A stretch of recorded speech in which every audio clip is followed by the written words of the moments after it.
ஜோதிட நண்பர்கள் அனைவருக்கும் வணக்கம். இன்னைக்கு நம்ம பார்க்க போற வீடியோட டாபிக் பார்த்தீங்கன்னா ஒரு ஜென்ரலான டாபிக்.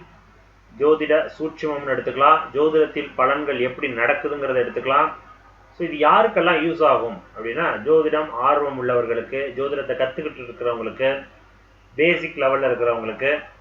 ஸோ பேசிக் லெவலில் இருந்தாலும் சரி, அடுத்தடுத்த லெவலில் ப்ரிடிக்ஷன்ஸ் எந்த இடத்துல தடுமாறுது அப்படிங்கிற இடத்துல யாராக இருந்தாலும் சரி, அவங்களுக்கெல்லாம் இந்த வீடியோ ஓரளவுக்கு கொஞ்சம் ஹெல்ப்ஃபுல்லாக இருக்கும். ஸோ அதனால் இது ப்ரிடிக்ஷன்ஸ் ஜாதக கட்டத்தை வைத்து விளக்க அமைப்பு இல்லை. இன்னைக்கு ஒரு ஜென்ரலாக ஒரு ஜோதிடத்தில் சில ஸ்டேட்மெண்ட் இருக்குது, அந்த ஸ்டேட்மெண்ட் படி பலன்கள் எப்படி நடக்கும் அதை கொஞ்சம் டிரைவ் பண்ணுறோம், எக்ஸ்பிளனேஷன் கொடுக்குறோம். அதை நீங்கள் நோட் பண்ணிக்கணும். எதை பற்றி அப்படின்னா தசாபுத்தியை பற்றி. ஒரு ஜாதகத்தில் கிரகங்கள் 2ஆம் இடம், 5ஆம் இடம், 7ஆம் இடம், சம்திங் எல்லா இடத்துலையும் அமர்ந்து நிற்குதுங்க. அப்போ அதனுடைய தசாபுத்தி வரும்பொழுது என்ன மாதிரியான தாக்கத்தை கொடுக்கும்? பாசிட்டிவாக இருக்குமா, நெகட்டிவாக இருக்குமா, எப்படி அந்த பலன் இருக்கும்? இவ்வளோதான். அந்த ப்ரிடிக்ஷன்ஸ் எப்படி நடக்க போகுது, என்ன நடக்க போகுதுங்கிறத பற்றி பேசலை. எப்படி நடக்க போகுது, நல்லா இருக்குமா, கெடுதலாக இருக்குமா, அது எப்படி சார் ஃபைண்ட் அவுட் பண்ணுறது? ஃபர்ஸ்ட் அதானே, போகிற ரூட்டு லெஃப்டா ரைட்டா, லெஃப்ட்ல போனா நல்லா இருக்குமா, ரைட்ல போனா நல்லா இருக்குமா, ஃபர்ஸ்ட் அந்த சூஸ் பண்ணிக்கணுமா இல்லையா? போற வழி எது சரியான வழி அப்படின்னு நம்ம எடுத்துக்கணுமா இல்லையா? அதுக்கப்புறம் அந்த ரூட்ல இதுதான் தரப்போகுதுன்னு தெரிஞ்சுக்கிட்டுனா அதுக்கேற்ற மாதிரி நம்ம தயார் பண்ணிட்டு போகலாம். இதுக்காக தான் நம்ம இந்த வீடியோ. ஸோ தசா புத்தி, அந்த தசாநாதன் நல்லது தருவாரா, கெடுதல் தர போறாரா? புத்திநாதன் நல்லது தர போறாரா, கெடுதல் தர போறாரா? இந்த பாயிண்ட எடுத்துக்கிட்டாலே போதும். பலன் எப்படி நடக்கும்? சிம்பிள்.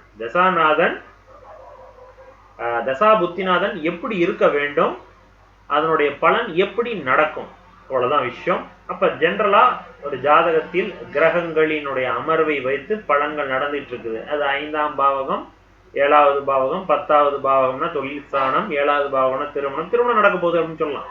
நான் இங்க அதை பத்தி பேசல. இது நல்லா நடக்குமா அல்லது பிரச்சனை கொடுக்க போதா, இவ்வளவுதான் பேச போறோம். இந்த தசாநாதனுக்கு பல்ஸ் பிடிக்க போறோம். அப்ப இது எப்படி பிரிக்கலாம் அப்படின்னா, தசாநாதன் யாரு, புத்திநாதன் யாரு? ஃபர்ஸ்ட் தசாநாதனை பிடிச்சிக்கலாம். அப்போ ஒரு ஜாதகத்தை எடுத்தோன்னா நம்ம எப்படி பிரிக்கிறோம்? இந்த ஜாதகத்தின் யோகர்கள் யாரு, அவயோகர்கள் யாருன்னு பிரிக்கிறோம். அப்ப யோகர்கள் அப்படின்னு பார்க்கும்போது திரிகோண ஸ்தானாதிபதிகள் தான் இந்த ஜாதகத்தின் முதன்மையான நண்பர்கள். அப்படின்னு பார்க்கும்போது 1, 5, 9. அப்போ 1 மற்றும் 5 மற்றும் 9ஆம் பாவக அதிபதிகள் அந்த ஜாதகருக்கு நல்லது மட்டும்தான் தருவாங்க. சரிங்களா? முதன்மையாக நன்மை தரக்கூடியவர்கள் அவர்கள் தான். அப்ப அடுத்த பாயிண்ட் 1, 4, 7, 10. அப்ப கேந்திராதிபதிகள் சொல்லக்கூடிய 4, 7, 10ஆம் வீட்டின் அதிபதிகள் அந்த ஜாதகருக்கு பெருசா கெடுதல் இல்லைனாலும் ஓரளவுக்கு நன்மை தருவார்கள். அந்த ஆதிபத்தியம் அப்படிப்பட்ட ஒரு ஆதிபத்தியம். 4ஆம் இடம் சொத்து 10, 7ஆம் இடம் மனைவி, 10ஆம் இடம் தொழில். அப்ப இதெல்லாம் உங்களுக்கு கெடுக்காது. ஓகேவா? அப்ப கண்டிப்பாக இதுவும் நன்மை தந்துடும். அதிர்ஷ்ட தரக்கூடிய பாவகங்கள் அந்த 5 மற்றும் 9. அதனாலதான் அது முதன்மையான யோக வீடுகள்னு சொல்றோம், திரிகோண வீடுகள்னு சொல்றோம். 4, 7, 10ங்கிறது அது ஒன்று பெருசா தீங்கு தராது. அதே நேரத்தில் அதன் மூலமாக பெருசா அதிர்ஷ்டம் அப்படிங்கிறத விட இது மாதிரியான செயல்கள் உங்களுக்கு தேவையான, வாழ்க்கைக்கு தேவையான விஷயங்களை செஞ்சுட்டு போகும். அதனால அது ஒரு பெருசு கெடுதல் இல்லை. அதனாலதான் கேந்திராதிபதிகள் 2ஆம் தர அமைப்புல வச்சிருக்கிறோம். அப்ப 2ஆம் தர அமைப்பில் இருக்கக்கூடிய 4, 7, 10ஆம் வீட்டின் அதிபதிகளும் ஜாதகருக்கு நன்மை தருவார்கள். ரைட். அப்ப கெடுதலை தரக்கூடிய வீடுகள் 6, 8, 12. அப்ப 6, 8, 12ஆம் அதிபதியினுடைய தசா புத்தி கண்டிப்பாக கெடுதலை தரும். முடிஞ்சு போச்சு. சரிங்களா? இப்ப ஈஸியா புரிஞ்சுக்கிச்சா? தசா புத்தியில 1, 5, 9, 1, 4, 7, 10 இதெல்லாம் நன்மை தரக்கூடிய பாவகங்கள். 6, 8, 12 ஜாதகருக்கு கெடுதலை தரக்கூடிய பாவகங்கள். அப்ப அந்த 6, 8, 12ஆம் அதிபதியினுடைய தசையில கொஞ்சம் கவனமா இருக்கணும். புரிஞ்சுக்கிட்டீங்களா? இது ஜென்ரலான பாயிண்ட். இதுக்குள்ள நான் டெப்தா போகவே விரும்பல. இதுல விதிவிலக்குகள்னு போயிட்டோம்னா ஃபர்ஸ்ட் எடுத்தோடனே உங்களுக்கு குழம்பிடும். ஓகேவா? அதை நான் கடைசியா ஒரு 2 பாயிண்ட் சொல்லி முடிக்கிறேன் நான். ஸோ அதனால இந்த பாயிண்டை மட்டும் பிடிச்சி வச்சுக்கோங்க. ஸோ அப்ப திரிகோணாதிபதிகளும் கேந்திராதிபதிகளும் அதனுடைய தசா புத்தியில நன்மை தருவார்கள். ரைட். இப்ப புத்திநாதனுக்கு வா.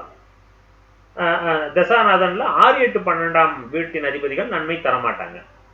இப்ப புத்திநாதன் பார்க்கும் பொழுது ஒவ்வொரு திசையிலையும் அந்த 9 கிரகத்தினுடைய அடுத்தடுத்த அடுக்கு தானே 9 மடங்கா தானே போகுது. அப்ப புத்தி குரு தசைனா குரு தசையில குரு புத்தி தான் முதல்ல வரும். சனி திசையில சனி புத்தி தான் முதல்ல வரும். அப்ப அந்த திசையின் நாதனை முதன்மையாக வைத்து அப்படியே 9 பிரிச்சு வருவாங்க.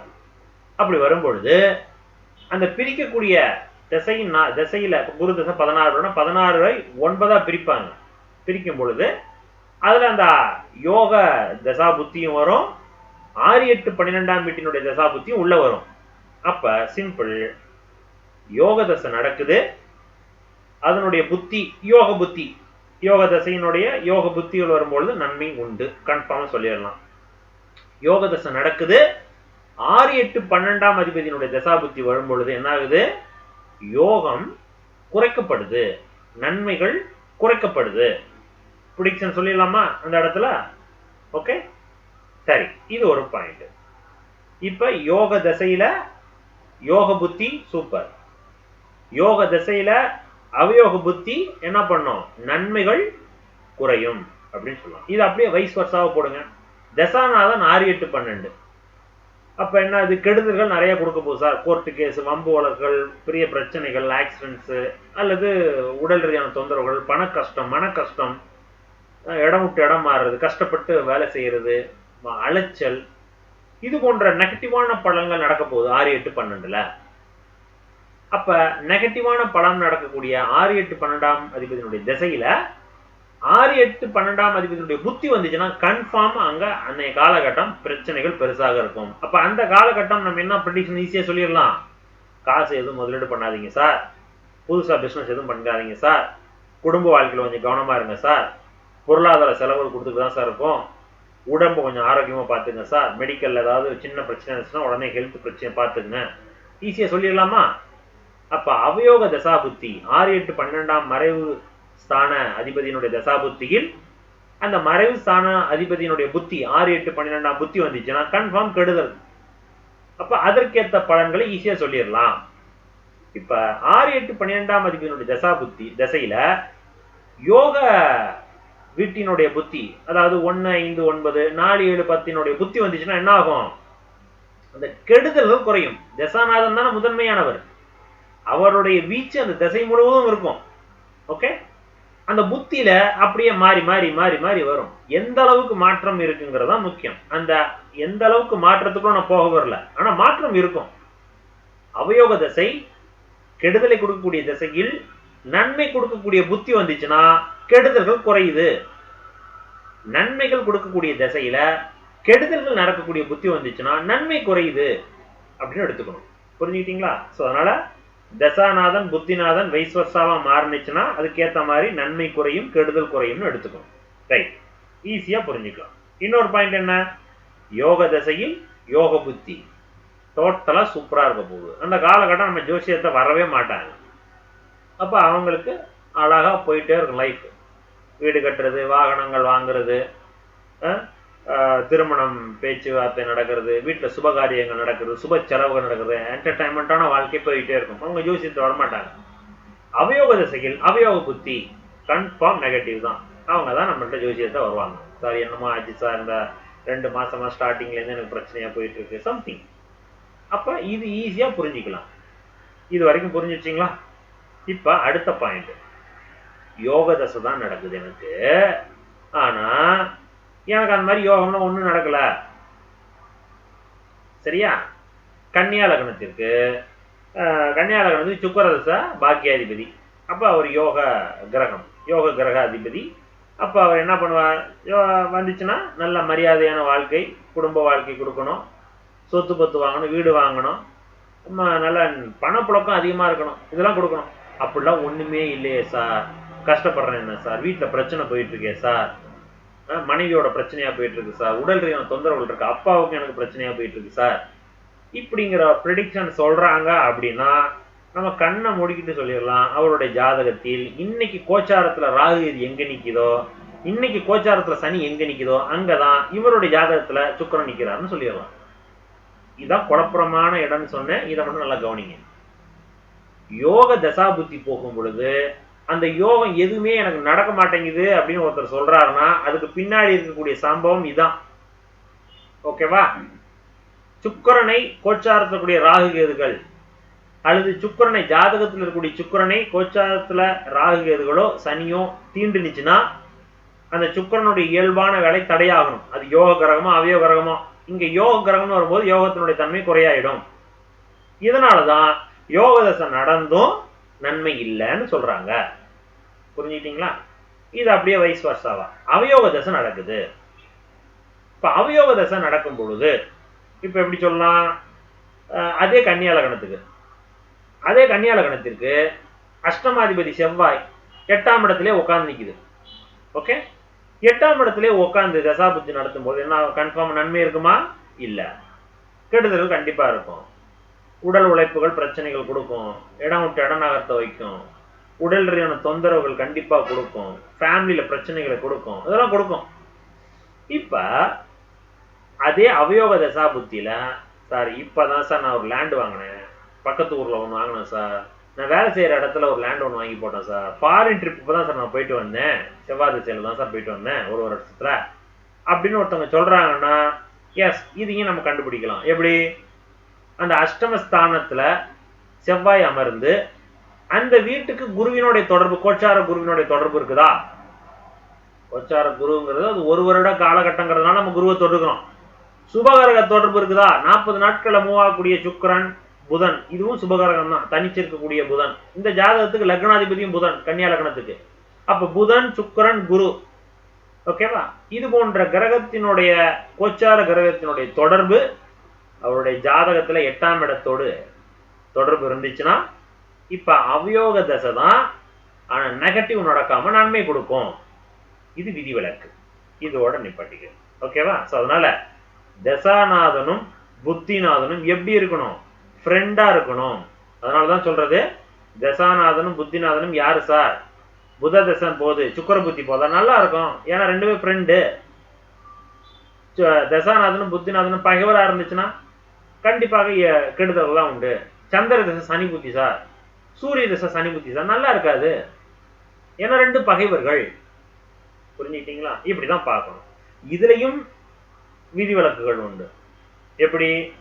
சில நேரங்கள்ல 6ஆம் அதிபதி, இப்ப இது அடுத்த பாயிண்ட். இப்ப இது வரைக்கும் நான் சொல்றது உங்களுக்கு புரிஞ்சிருக்கும், சரியா? தசாநாதன் புத்திநாதன் யோகர் அவயோகர்.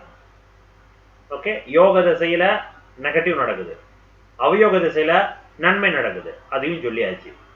எனக்கு அந்த கோச்சாரமும் தொடர்பு எதுவுமே இல்லை, ஆனா நல்லா இருக்குது, பிரச்சனை இல்லை அப்படின்னா அந்த ஜாதகம் எப்படி இருக்கும்? 6ஆம் அதிபதியோட தசை தான் போகுது சார், ஆனா பெருசா கஷ்டப்படல அப்படின்னா அந்த ஜாதகம் என்னவா இருக்கும்னா, இப்ப கடக லக்னத்திற்கு 6ஆம் பாவகாதிபதி குரு, அவர் தான் பாக்யாதிபதியும். இது மாதிரி 2 ஆதிபத்திய வீடுகள்ல ஒன்னு பாக்யாதிபதியாகவும் இன்னொன்னு அவயோக அதிபதியான 6ஆம் இடத்தினுடைய தொடர்பு இருந்துச்சுன்னா இது பெருசா கெடுதல் கொடுக்காது. அதே நேரத்தில் அந்த லக்னத்துக்கு அவர் நண்பராயிடுவார். அப்ப அந்த குரு எப்படி பண்ணுவார்? அந்த குரு தசை பெருசா கெடுதலை கொடுக்காது. 6ஆம் இடத்தின் வழியாக நன்மைகள் தான் உண்டு, கெடுதல் கொடுக்காது. 6ஆம் இடத்தின் வழியாக உத்தியோக உயர்வு கொடுக்கும். கடனை கொடுத்தா கூட அது சுப கடனா இருக்கும். ஒரு வீடு வாங்குறதா இருக்கலாம், அப்பாவுக்காக ஒரு கார் வாங்கி கொடுக்கறது, அப்பாவுக்கு ஒரு வீடு கட்டி கொடுக்கறது, அப்பாவுக்காக ஒரு ஃபாரின் ட்ரிப் போயிட்டு வர்றது, இது போன்ற விஷயங்கள் பாசிட்டிவா தான் கொடுக்கும். கடக லக்னத்திற்கு நெகட்டிவா கொடுக்கும், அது உங்களுக்கு கழுத்தை பிடிச்சு நிற்காது. ஓகேவா?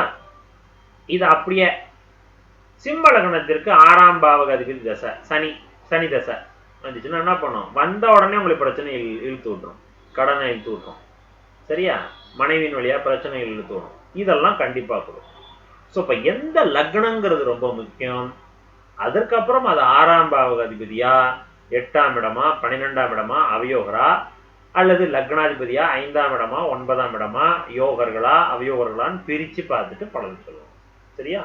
ஸோ நான் ரொம்ப குழப்ப வரும்ல, இப்போ நான் சொன்னது தெளிவாக உங்களுக்கு சொல்லியிருக்கிறேன். ஒரு 3 பார்ட்டாக தான் பிரித்து வச்சிருக்கேன்.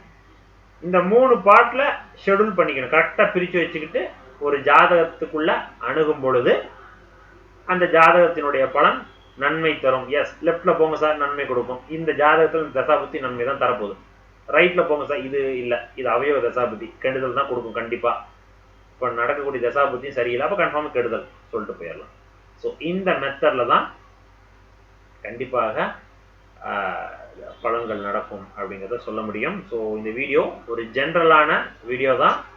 தசாநாதனும் புத்திநாதனும் எப்படி இருக்கணும், எப்படி இருந்தால் என்ன பலன் நடக்கும் அப்படிங்கிற ஒரு ஜென்ரலான வீடியோ. ஜோதிடம் ஆர்வம் உள்ளவர்களுக்கு இது ரொம்ப பிடிச்சிருக்கும்.